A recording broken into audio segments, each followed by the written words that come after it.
Monsieur Dama, bonsoir et bienvenue à cette grande édition de la télévision Labari. L'année 2019 a plié ses bagages et 2020 va entamer dans quelques heures. Cette nuit du 31 décembre est consacrée au réveillon de fin d'année. À cette occasion, beaucoup d'accidents de la route sont enregistrés à Niamey. Les services de secours appellent les usagers à plus de précision. Le reportage est signé Hassan Saleh Mustafa. Comme tous les ans, la circulation est peu ordinaire à Niamey à l'occasion de la fête de fin d'année. Elle est caractérisée par de graves accidents de la route. Le réveillon de fin d'année est synonyme des accidents de la route. Les services de secours se préparent à toute éventualité tout en prodiguant des conseils aux usagers. Nous sommes conscients que des jours pareils, il y a toujours une demande accrue des services, une demande en assistance médicale notamment. Donc on s'y est préparé, nos équipes ont été renforcées et notre matériel adapté, préparé pour la circonstance. En cas d'urgence, le premier conseil, c'est de ne pas se mettre en danger soi-même. Vous qui êtes témoin, vous mettez en sécurité.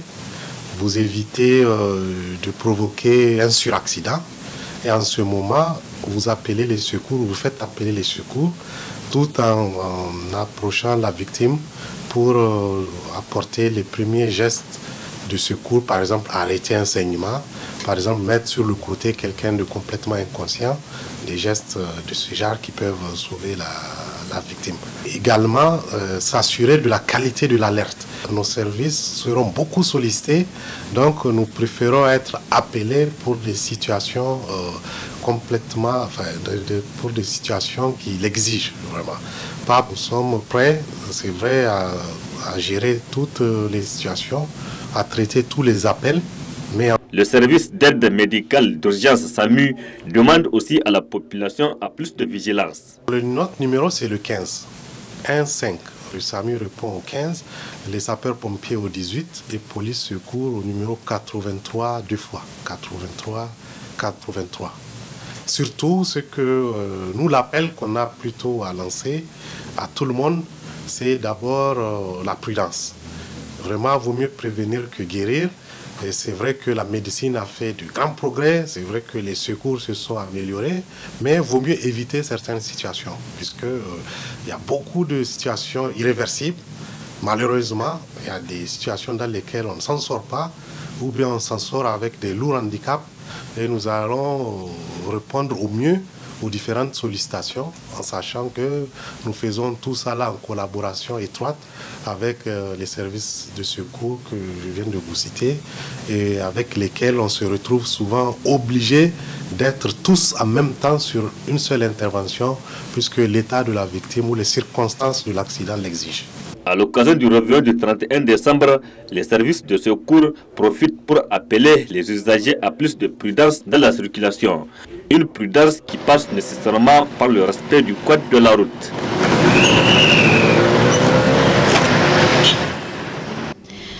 Dans les locaux de la police judiciaire ce matin, la police a présenté des groupes de malfrats. Ces derniers sont spécialisés dans le vol, le meurtre et la fabrication des faux billets. Le compte rendu. Dans les filets de la direction de la police judiciaire pour ce 4e trimestre 2019, dans sa lutte contre la criminalité, 3 groupes de malfrats ont été présentés à la presse. Ils sont entre autres des spécialistes en meurtre, vol et dans la fabrication des faux billets. Il s'agit d'un dossier de vol de nuit à réunion par escalade dans des habitations avec usage d'armes à feu, pistolets automatiques, suivi de violences ayant entraîné des blessures et morts d'hommes. Dans ce dossier, il a été enregistré 11 plaintes. Pour ce qui est des préjudices causés, dans ce cas-là, nous avons le meurtre du nommé Abdelaziz, un élève en classe de terminale au CIG 21, au quartier Niamey 2000, qui a été blessé par balle dans la nuit du 13 au 14 novembre 2019 au cours d'une opération de vol et qui est décédé malheureusement 48 heures plus tard à l'hôpital national de Niamey.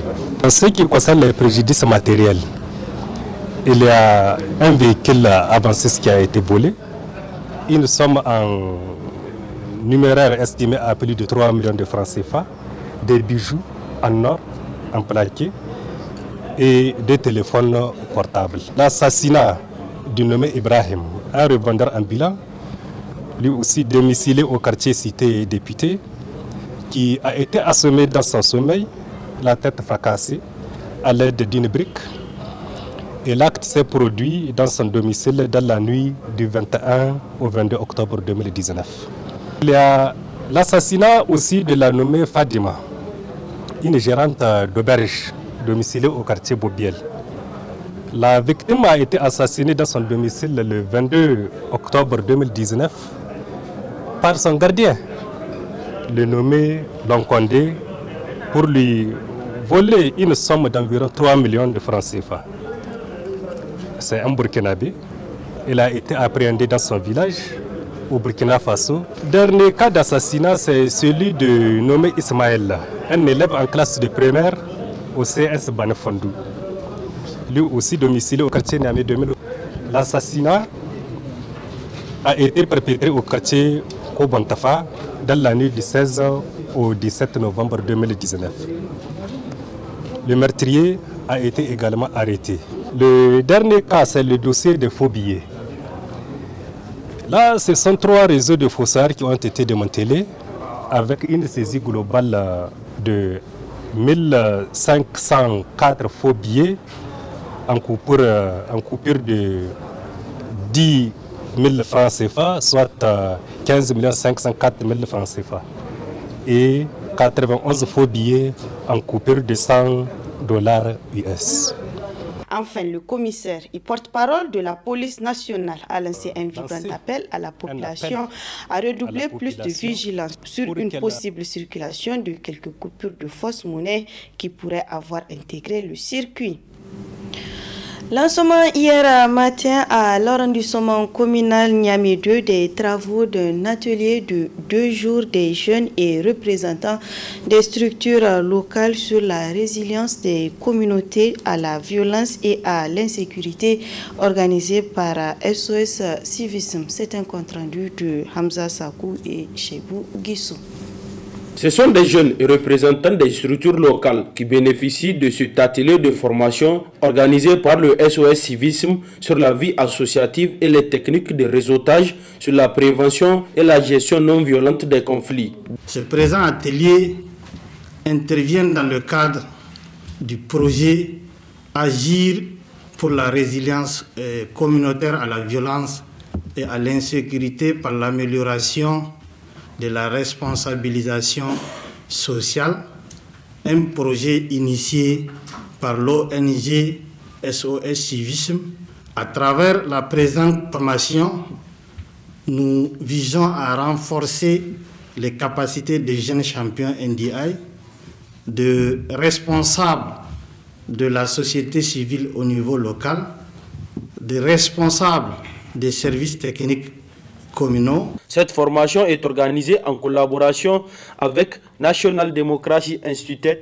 Ainsi, ce présent atelier vise à renforcer la résilience des communautés à la violence et à l'insécurité. Cette activité rentre dans le cadre du programme Renforcer la résilience communautaire à la violence, à l'insécurité par l'amélioration de la responsabilisation sociale. Le programme vise 3 objectifs principaux. En premier, le programme vise à aider donc, les communautés des régions bénéficiaires pour renforcer et améliorer la responsabilisation des acteurs locaux. Le deuxième objectif vise à renforcer la capacité des jeunes à s'investir de manière concrète et constructive dans le développement de leur commune. Et enfin, le troisième objectif, le programme vise Donc à renforcer les relations entre les citoyens et les services de sécurité pour instaurer la confiance et améliorer leur communication. Prenant la parole, dans son mot d'ouverture, le secrétaire général du gouvernorat n'a pas manqué de préciser l'attention qu'accordent les autorités à la question sécuritaire. Comme vous le savez, la résilience communautaire à la violence et à l'insécurité par l'amélioration de la responsabilisation sociale cadre parfaitement avec les priorités des autorités nigériennes.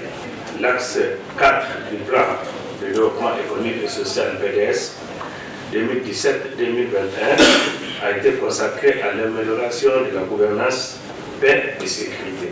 Pour assurer la sécurité des personnes et des biens à l'intérieur de notre pays, comme sur toutes ses frontières, l'État du Niger et ses partenaires sont résolument engagés et constants d'efforts énormes.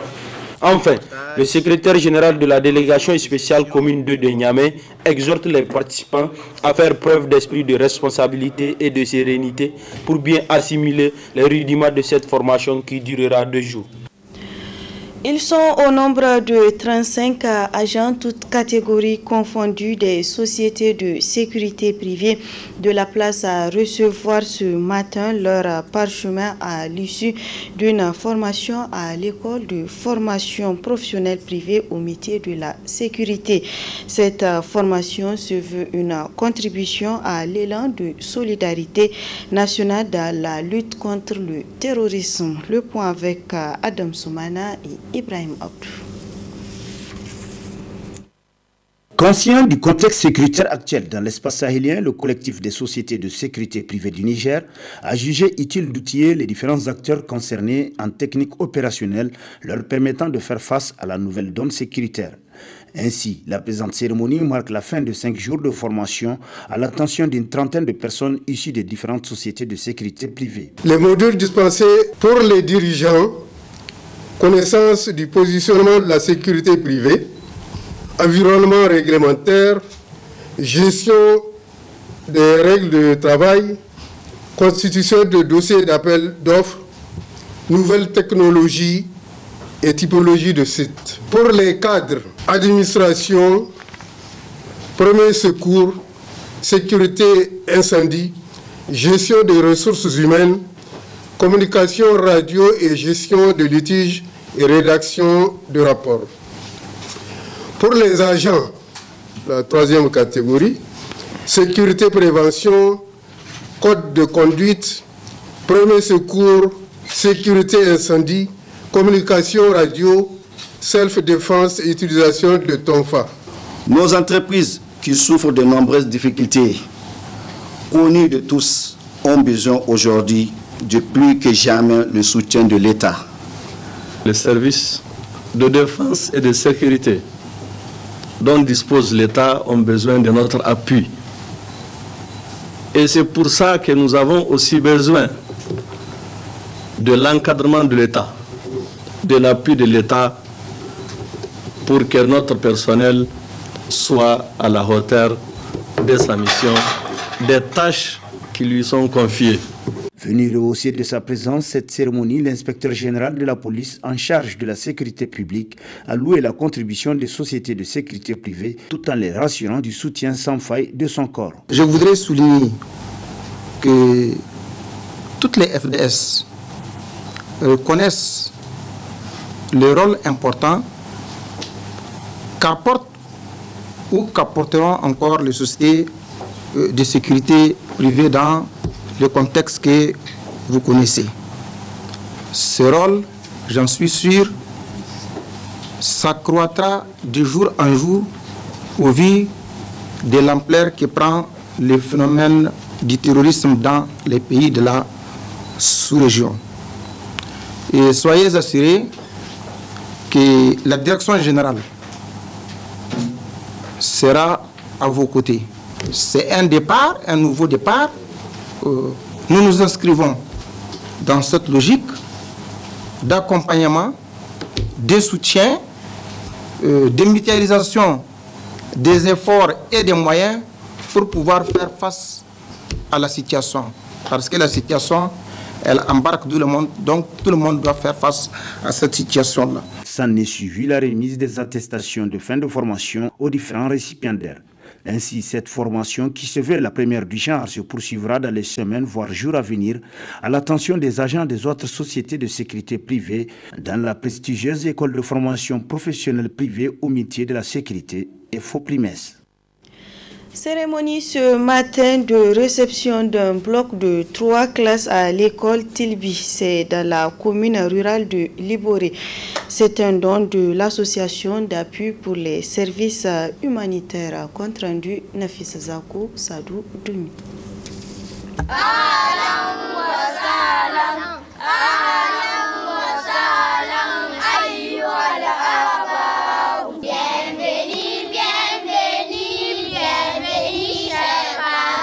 C'est par cette chanson de bienvenue des élèves de l'école Tilbi qu'a débuté la cérémonie de réception d'un bloc de 3 classes construites en matériaux définitifs par l'association d'appui pour les services humanitaires au profit de l'école Tilbi dans la commune rurale de Liboré.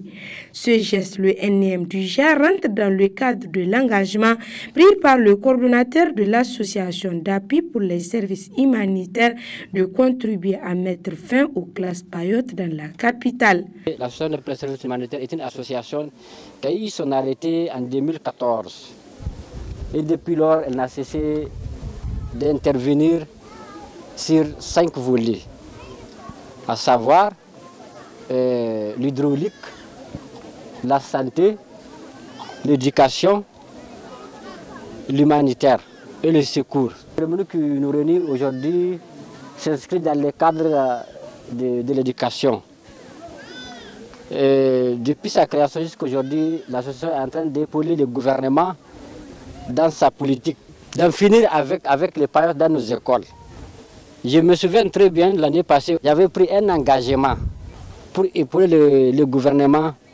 Sur 10 ans, nous pourrions dire aussi que cet engagement soit réel, de ne jamais voir un élève au Niger qui est dans une classe en paillotte. Et jusqu'à aujourd'hui, l'association d'appui pour le service humanitaire est en train de suivre ce programme.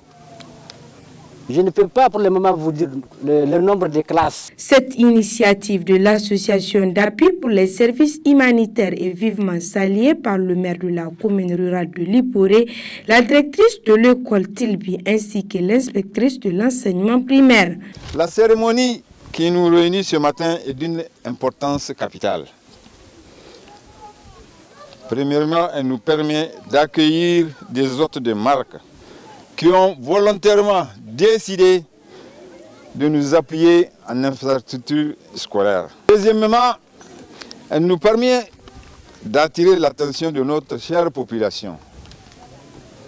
La nécessité d'instruire nos enfants, et en particulier les jeunes filles. Je voudrais assurer nos partenaires que ces infrastructures seront utilisées à bon escient. L'école classique de Tilbi a été créée en 2002 avec une classe en paillotte et 55 élèves, dont 22 filles. Aujourd'hui, avec la construction de ces blocs de 3 classes en matériaux définitifs, nous sommes à 7 classes avec 281 élèves, dont 99 filles. Merci d'avoir pensé à nous, de nous doter de ce bloc de 3 classes, parce que c'est au passage, au niveau de la réception ou bien de la construction du forage, qu'ils ont donc aperçu l'école. C'est un hasard. Et ce n'est pas toute ONG qui va penser à ça, d'avoir construit donc ces blocs de 3 classes. J'espère que vous n'allez pas vous arrêter là, parce qu'on a besoin de vous aussi dans d'autres écoles pour nous construire ces classes en matériaux définitifs. C'est par la remise des clés aux premiers responsables de l'école et la visite guidée des classes réceptionnées qu'a pris fin la cérémonie, gravée à jamais dans la mémoire des habitants de cette commune. La Fédération communale des comités de gestion décentralisée des établissements scolaires de l'arrondissement communal Niamey 4 a tenu au sein de l'Association des femmes du Niger une assemblée générale dont le but est de voir comment faire pour enrôler le maximum d'enfants en âge d'aller à l'école. Compte rendu Ali Sissé Ibrahim Aboubakar Souley. Prenant la parole les premiers à cette assemblée générale, le vice-président de la Fédération communale des comités de gestion décentralisée des établissements scolaires Salha Deina et le secrétaire général de l'arrondissement communal Niamey 4 Soba Soumaïla ont respectivement abordé dans leur intervention la restitution du forum régional tenu le 26 novembre 2019 relatif à la scolarisation des enfants et l'analyse du projet de plan d'action 2019-2020. En effet, 58% d'enfants en âge d'aller à l'école ne sont malheureusement pas scolarisés. Une situation à laquelle il faut trouver une solution, particulièrement pour le 4e arrondissement communal de Niamey, comme le précise Abdou Nungo, point focal du comité de gestion décentralisé des établissements scolaires. Selon l'année statistique du MEP/A/PLN EC du 2018, version finale, la proportion des enfants hors école est de 39,5%, c'est-à-dire de plus de 1,4 million enfants scolarisables au Niger, dont 780 000 filles sont en dehors du système éducatif. Et malgré ce voie-là, on voit que les enfants qui ne vont pas à l'école, si on fait rapport le pourcentage des enfants qui doivent être à l'école, est de 1,4 million enfants scolarisables mais qui ne vont pas à l'école. Alors, dans notre région, la région de Niamey, il y a 58,3% des garçons et 57,4% des filles âgées de 7 ans qui ne vont pas à l'école. Malgré la sous-scolarisation au CI, la parité garçons-filles de nouveau en train d'exploiter dans notre région jusqu'en 2018. Mais à partir de 2019, le taux baisse à 49,9%. Donc la parité n'est pas respectée, particulièrement au niveau de la commune 4, notre commune. Nous avons un taux de parité de 49,4%. Le taux régional est de 49,9%. Le taux communal est de 49,4%. Mais c'est bien. Donc, ça montre que notre commune est la dernière en termes de parité. Ce que nous attendons de vous au niveau de CGS, maintenant, qu'est-ce que vous pensez, comment allons-nous pour rehausser ce taux de scolarisation et surtout atteindre la parité? Enfin, il faut retenir que tous les acteurs du système, que sont les chefs coutumiers, les leaders religieux, les maires, les syndicats et la fédération communale des comités de gestion des établissements scolaires de la commune 4, qui compte 215 écoles, se sont engagés à enrôler le maximum d'enfants en âge d'aller à l'école et qui ne le sont pas, particulièrement les filles. Voilà, messieurs, dames, ainsi se referme cette édition. Merci à vous de l'avoir suivi et restez fidèles en compagnie des programmes de la télévision Labari. Et bonne et heureuse année 2020.